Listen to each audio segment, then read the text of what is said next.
இவர் கட்சியின் முக்கிய பொதுச் செயலாளர் மறைந்திருந்தார். எங்கே சென்றார் என்று யாருக்குமே தெரியவில்லை. தீவிர தேடுதல் வேட்டை.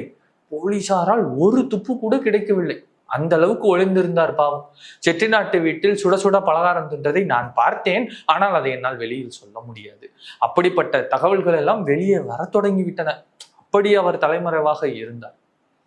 ஒரு கட்சியின் தலைவனை அவமதித்த போது, அவன் வீட்டு வாசலில் போராட்டம் நடத்திய போது, இதயத்தை ரணமாக்கும் கேள்விகளால் துளைக்கப்பட்ட போது வந்து பதில் சொல்லாத மாவட்ட செயலாளர்கள் அத்தனை பேரும் 16 நாள் தேசாந்தரம் சென்று வந்த இந்த உன்னதமான தலைவரை வரவேற்க வந்தனர்.